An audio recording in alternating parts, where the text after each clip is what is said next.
We are here at Burton's Bamboo Gardens, and you are in for a treat. With us today is Zach Burton, who's the owner of the Bamboo Gardens. Zach, tell us about this place. It's amazing. Thank you very much. We have a lot to offer at Burton's Bamboo Garden. Today on the tour, I'm going to show you several species of bamboo. We have 65 growing here. Most of them are cold hardy, which people don't understand about. We also have 22 pieces of granite statuary that were hand carved in the 1800s that used to sit along the Yangtze River of China. And we also have a lot of exotic birds that you'll see along the tour. And new to Burton's Bamboo Garden, we just started a wedding venue with ceremonies and receptions and bridal showers. Wonderful. Can't wait to see all that. But tell us about these granite statuaries. So these are called foo dogs. Okay. These are actually the rarest of the whole set that we have. They are anatomically correct. The one on the right here is the male. To the left is the female. As you see, they have loose carved balls in their mouths. And this is the baby, and the baby even has a loose carved ball in its mouth. And so what do the balls mean? That just shows that they were actually hand carved. So these are made all out of granite. These are all made out of granite. They're over 200 years old, and we actually just found out that they even survived the Civil War in China, which just makes them invaluable. Wow. So what kind of bamboo is this? This is called variegata, and it's just a dwarf species of bamboo. The tall stuff is called aerial cicada yellow groove, Okay. and you can actually plant your dwarf species in full shade, filter light, or full sun, but I've planted it among the bamboo just to show the beautiful contrast that people can do. So now when you're saying dwarf, that's as tall as it gets? That's as tall as it gets. Okay. They actually will range from 1 feet tall to about 12 feet tall and everything in between. And on the tour, I will show you all the different kinds. Well, great. Let's see what's next. Thank you. So Zach, you have exotic birds. This must be one of them. Yes. What is it? This is called a rhea. He is from South America, and he's actually what's called a ratite. And ratite means flightless birds. Okay. There are 5 ratite species in the world, and this is obviously one of them. He comes from South America. He is the 3rd largest bird in the world, just under the ostrich and the cassowary. People think it's the emu, but he's not. Now you can see he's white with blue eyes. He's not really an albino. The wild ones, though, are more gray and white. This is the male. He is aggressive right now just because it's the breeding season, so he will peck. Other than that, he's just a gentle bird. He looks like he wants something. Well, he's just protecting his females in his territory. Oh, okay. And I'm kind of close to his food, but... Oh. Now, I will show you the other ratite farther down on the tour. Okay. And he is one of a million. Let's go see that. So what is this beautiful bird? This is called a double-wattled cassowary. This is one of your rat-type birds, but he is actually the rarest of all 5 species. He is native from Papua New Guinea. There's estimated only about 1,000 to 1,500 left in the wild. He's actually rated among the top 10 predators in the world. However, I'm the only person in the world that I've ever heard of so far that's tamed one, and this is a perfect example. He's not supposed to be laying down. He's actually a ferocious animal. Now, this bird is very important. He is responsible for 35% of the fruit trees where he's native from in Papua New Guinea. A cassowary has to swallow that fruit in order for it to germinate and grow. So scientists are very concerned that they're going endangered and going close to extinction because of that. If the cassowary goes, most of the trees are going to go in the rainforest. Really? Yes. Now you can see his beautiful color, and you can see the casque on his head. This is actually just made out of cartilage, like our fingernails, and it's hollow. Theories are it either helps them pick up sounds in the dense jungle, or when they're walking through the jungle, it protects their face. Kind of hard to tell, but on his wings there, he has porcupine quills. See those? Oh, yes. Maybe you've seen pictures of Aborigines with the things to their noses. That's what that is. Now this is the male. I have a female, which I lended to the Virginia Zoo for breeding purposes. He's still kind of young. And I got a phone call about 2 weeks ago, and she's already laid 4 eggs, which is great news. Oh, wonderful. I will get her back next spring with half the chicks. Now you said she's really big. Yes, ma'am. So the females are a lot larger. Her name is Clarice, and Clarice is roughly 7 feet tall and about 250 pounds. Oh. You can see Clarice on YouTube if you search Zach Burton taming a cassowary. Most people haven't even heard of a cassowary, but the few people that have know how dangerous. The crocodile hunter, he would rather jump on a crocodile. He wouldn't go in a pen with a cassowary. Wow. And she doesn't like him, evidently, huh? Yeah, just out of nature, that's how they are. You got to separate the males and females. They're very hard to get them to cope with one another. That's part of the reason why they're endangered.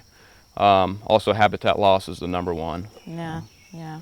Well, yeah, if she kills the male, But you're not going to go anywhere else in our country other than San Diego Zoo and see double-wattled cassowaries. Oh, so Burton's Bamboo Garden in Morrow is the place to be, isn't it? Yes, ma'am. I've had customers that actually went to Australia and Papua New Guinea on vacation and said, well, we wanted to see a cassowary, but we never did. And I said, well, you should have came tomorrow at Burton's Bamboo Garden. There you go. Beautiful, beautiful coloring. A lot of my customers think this is a corn, but it's actually a Spanish reed. It's not a bamboo, but it's a really neat plant. Have you heard of your reeds that are in all your musical instruments, such as a saxophone? Right, yeah. This is the plant that they're made from. Really? So without this plant, you wouldn't have most of your instruments being able to play your music. A Spanish reed. This will get roughly 15 feet tall, and in the fall you're going to get beautiful, about foot-long bloomage on the top.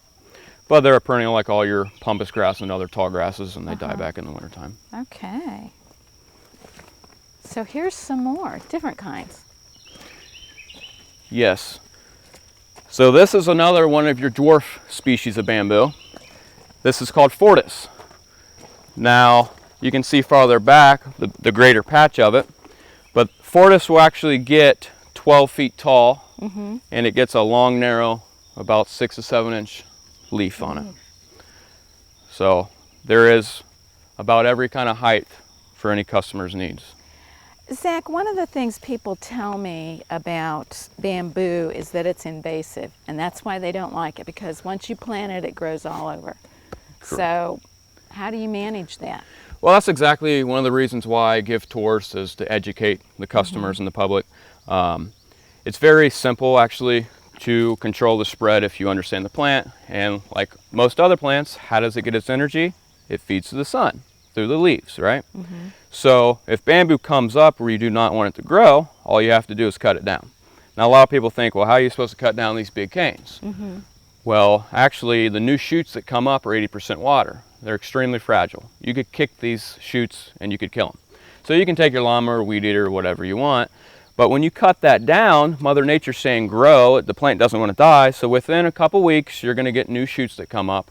And now it's just going to be real short, just a bunch of leaves, because the more leaves, the more energy it can get, right? So you wanting to control it, you go back and cut it.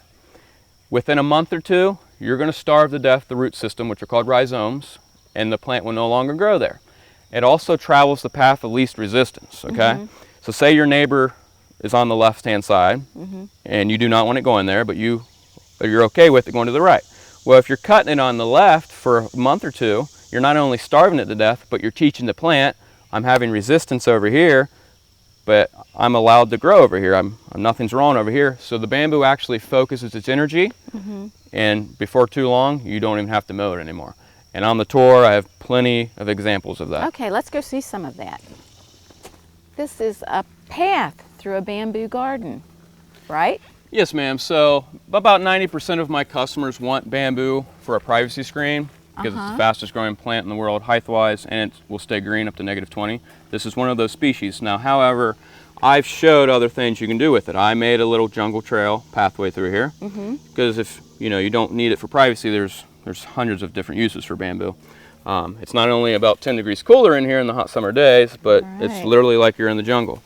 Now, as I was explaining before about controlling it, same concept with the path. I came down, cut this out, and guess what? I starved to death all the rhizome systems from their sunlight energy, and I don't get growth coming here anymore. Now my bamboo has been just growing outwards because I want it to. I want to continue my pathway. Okay. Now I also explain how bamboo grows in here. Every spring, usually around April 15th, you get new shoots. Whatever diameter your shoot is when it first breaks the surface of the ground, it's set from the very beginning stage. These were all last year's shoots. These broke the surface of the ground April 15th of last year.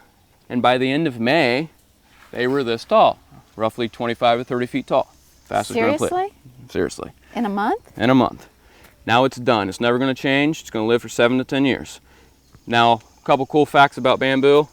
You can cut the branches off. They'll never grow back. So you can make them look like a palm tree if you want, just to kind of show off the cane. Really? Now, if 25 or 30 feet tall is too tall for some people, you can top them. And it's never going to grow any taller. Okay. Now, as I was saying before, the same concept is controlling it because it feeds to the sun. You want to leave at least one branch on it. So if I was to come all the way down here and I was to cut this right here and leave this branch, this is going to live because it's able to feed itself. Okay. This is never going to change, never going to grow any taller wherever you cut it. I could cut it right here. It's never going to grow any taller from here. And now if I was to cut it below this last branch, I've killed it. Okay. Cannot feed through the sun anymore. Okay. This is called Philostachys Bessetti, and it's just a solid green cane. So you actually sell these different types of bamboo, right? Yes, ma'am. So Okay. I give the tours to educate the public on many things, how to control it, but also what species actually do work best for us. There's several companies now selling it online.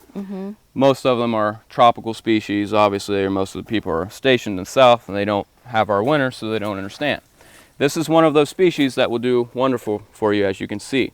This will stay green up to negative 20 degrees. So in the wintertime, it'll look like this. In the wintertime, it looks exactly the same. You can have snow on the ground, snow on some of the leaves, and it's just gorgeous. You got the green leaves, the green canes. Everything else can be brown and dead, but your bamboo is green and beautiful. Now, one of those species that I get a lot of calls and emails about is black bamboo. Have you ever heard of black bamboo? I don't think so. It is a gorgeous plant, but mainly only in the southern part of the country. Okay. Unfortunately, it's not cold hardy. Oh. This is all black bamboo that we're getting into, the shorter stuff. So what most people don't understand about the species is when it first comes up as new shoots, it's green. See? It actually takes 10 to 15 weeks before the canes will turn black. Now this has been up for about a month and a half, so in another week or two, all these canes are going to start to turn black. So it'll be a jet black cane with the green leaves. Very, very pretty plant. Oh, yeah. So- But you're saying this isn't cold hardy. Unfortunately, it's not. Okay. So people shopping online, they see the pictures, beautiful big plant from the south. They're kind of being deceived because by the end of December, everything you see in this area is unfortunately going to turn brown and die. But then it obviously comes back the next year. Yes. Okay. So the people that are kind of being deceive aren't necessarily lying to you. They just don't understand. When they tell you it's cold hardy, it's the root system, it's the rhizomes. Okay. It's always going to survive. Okay. Your above ground growth is going to die every winter, but you will get the new shoots every spring. But most people that want bamboo for a privacy screen, you don't want it to die back every winter. Right, right.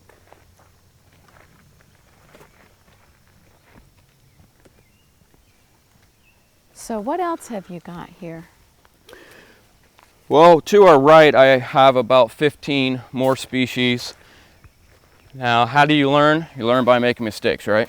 Well, these were some of mine and my father's mistakes in the past. Getting species when we first started, not really knowing as much as we do. That was over 40 years ago. This is called Aria. It's a tropical kind. This has been here for over 40 years, and this is all it ever did. Now again, when I say tropical, my rhizome system is still surviving. I'm getting new growth every year, but that's all the bigger it's getting. Right, right. This is another one of those species. I try not to bore people with all the negative kinds, so this is the last one I'll tell you about this. This is called Bori. In the south, this can actually get a snake skin or leopard print pattern on the cane. Gorgeous plant. However, it's never going to get big enough in our climate, therefore you'll never get that pattern on it. Oh. So it's not a plant that you want for us. Okay. Now there are subspecies. So in the beginning I showed you the one dwarf species that's called Fortis. This is a Pygmaea Fortis.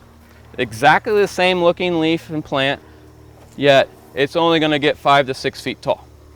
The first one I showed you was the mother plant that gets 12 feet tall. So there is a bamboo that fits about everybody's need and height-wise. So if I don't want this all over my yard, there's a barrier that's available? Yes, ma'am. There is a bamboo barrier, and I can show you examples I've got in the ground. Okay, let's go see an example of that. Okay, so we've got a different kind of bamboo here, and these are really interesting.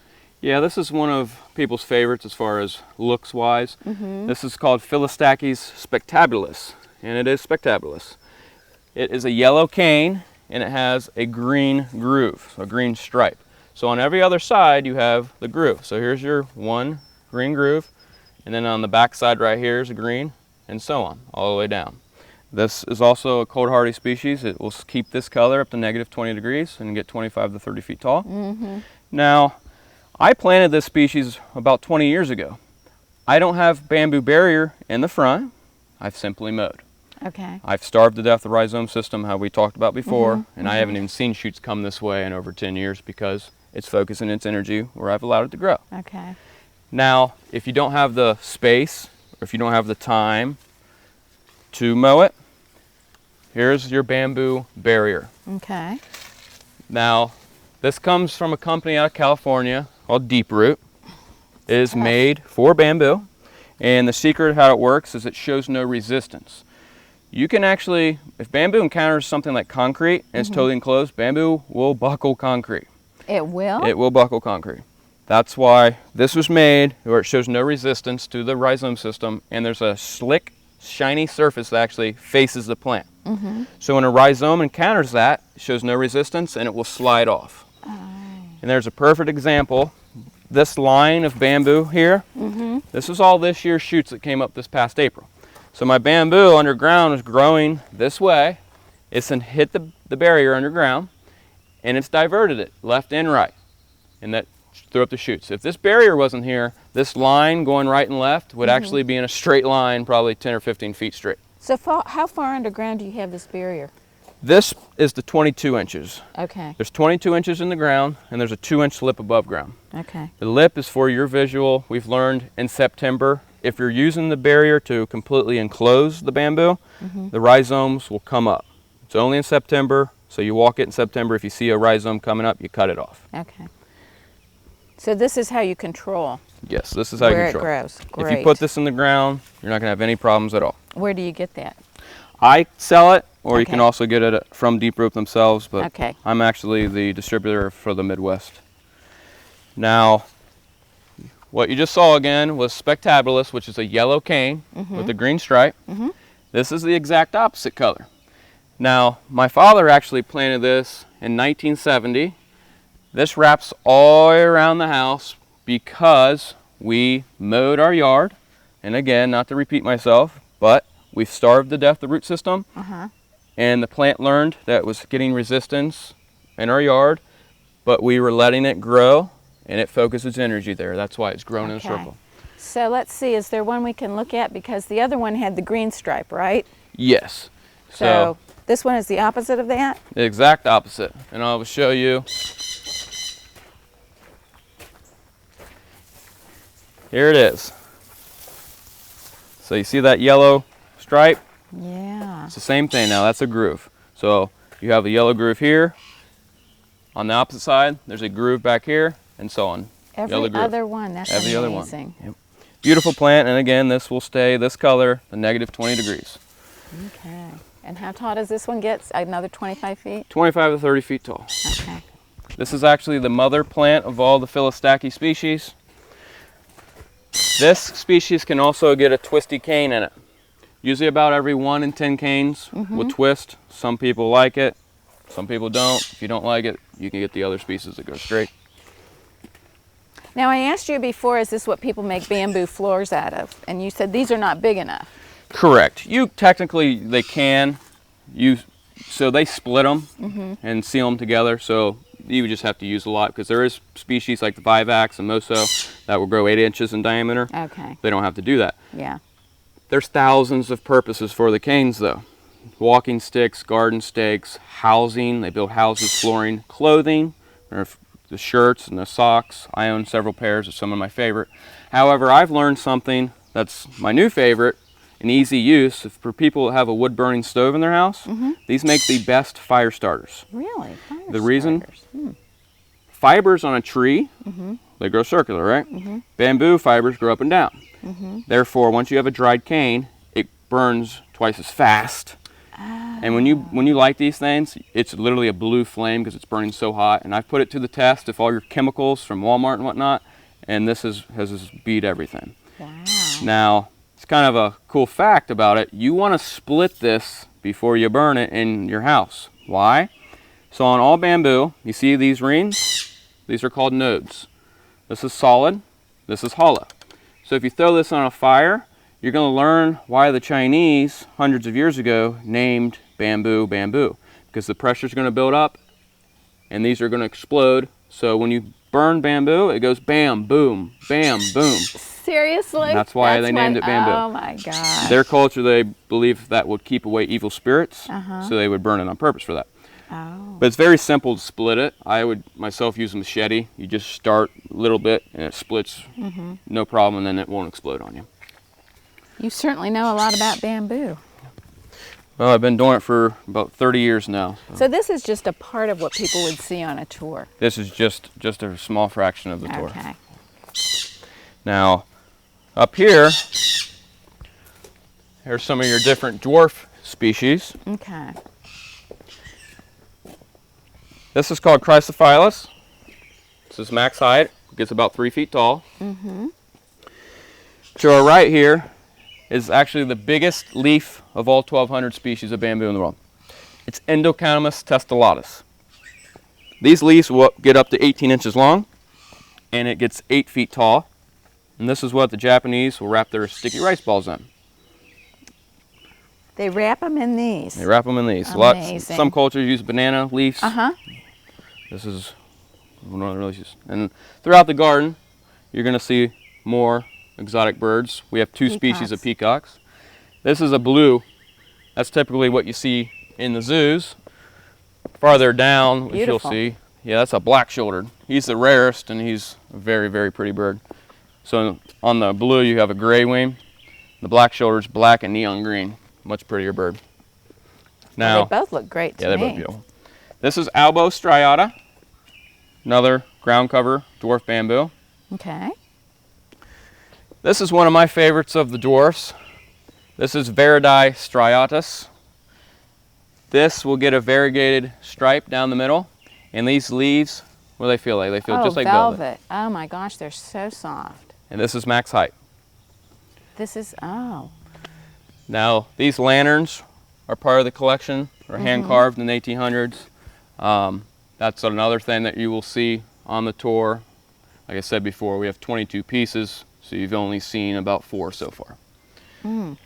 This species of bamboo is called japonica, or some people like to call it Japanese arrow bamboo because the samurais would use this to make their bows and arrows out of. It grows very straight and it's very lightweight, so it's perfect for bows and arrows. Now in our climate, it's a dwarf and it's a perennial, so it dies back. This will only get 8 feet tall. In the south, however, this can grow to 30 foot tall. Okay. Now in the middle here, you have Sassavegi. I'll pull a leaf up and show you. This is Sassavegi. Now this will get about 5 foot tall. These leaves will get about double in size. Now you see it's all green. Around October, these get a pink rim around them. It's a gorgeous plant. Now on the end here, you have what's called Shirashima. See these? That's pretty. Yeah. They're beautiful. Yeah. Shirashima means white island in Japanese, and the Shirashima will get 12 feet tall. And then behind us here is more of a bush style bamboo. This is called kumasaka. And kumasaka in Japanese means bear claw because the leaf resembles a bear claw. This particular species can also get 12 feet tall. Amazing, amazing that how much you know about bamboo and how many different kinds you have here. Thank you very much. So let's talk about, I know you do weddings and bridal showers and you have some special places here. Let's go take a look at those. Sure. So we're here at one of your wedding party venues, right? Yes, ma'am. So this is the haiku house. Me and a friend of mine actually built this ourselves. It's a custom building. I have a lot of garden groups come and whatnot.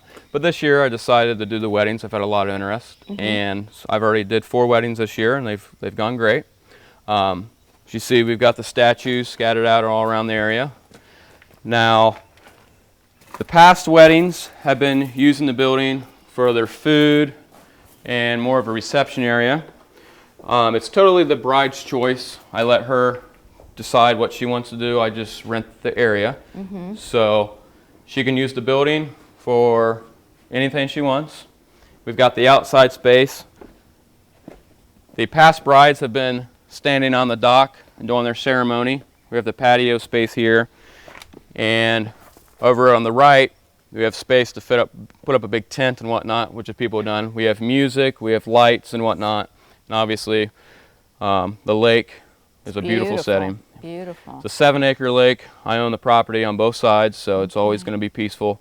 You see those yellow flowers growing everywhere? Yeah. That's called a primrose. Okay. And I've never seen it anywhere else, but you don't have to buy flowers here because they're naturally growing everywhere. Now I do have other spots for the ceremonies. Okay. It's up to the bride, but there's a really nice spot over here I'd like to show you. Okay, let's go. Sure. Okay, brides, this is where you'll come out of if you get married at this particular wedding venue. Yes, so this is a perfect little trail for the bride and her party to walk out of. Also, the haiku house you saw, the bride and everybody can get ready in the haiku house, play the music. We can fit over 250 people here. So everybody will rise when the music starts playing, see the bride and everybody else exit out of the bamboo. One of a kind setting out here. And this is where they can stand and perform the ceremony. This is called a torii gate, and I actually made it out of big bamboo canes. So it's truly one of a kind. And in the background, as you can see, is the spectaculous species of bamboo. Gorgeous background. It's beautiful. Beautiful place. It's truly one of a kind. There's nothing like it in Ohio or anywhere in the Midwest for that matter. And now what I've learned is you can still use the haiku house and the lakeside for your reception, and your guests get an element of surprise with it. So that can be all set up for however you want with the party reception area. After the ceremony's done here, your guests can get up and follow the path that circles around and goes right back down to the haiku house with the lake. That would be very nice. And you know, you're going to be in the fall-winter edition of the Knot, right? Yes, ma'am. You're featured in there, so that's great. I'm featured in the Knot. I am on their website right now. All you have to do is search wedding venues in Cincinnati, Ohio, and Burton's Bamboo Garden will come up, and you can see some of the pictures or whatnot. But this place, as you're seeing now, is so big and just so beautiful in so many places. It's very hard for me to capture that on just pictures alone. Right. So I highly recommend for brides to come here. Oh, absolutely. And once they see it, they're going to see for themselves. There's no other place like it in the Midwest. So if you're watching this, he's open to other parties too, right? I am absolutely open to other parties too. Zach, thank you so much. If people would like to get a hold of you, what's your phone number? My phone number is 513-646-7687.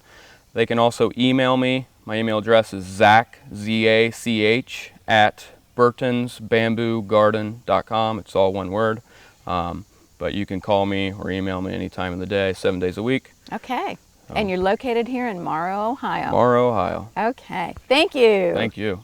I hope you learned something new today. I sure did. I wanted to let you know that if you would like to visit Burton's Bamboo Gardens, please call for an appointment or email them. I think we have the number 513-646-7687 on the screen, or you can email Zach at the gardens. There is a $10 fee for the tour, but they also sell bamboo there. So if during the tour you decide you might want some, that $10 is taken off your purchase price. It's lovely and very serene. So it's a great place to go when you need to relax.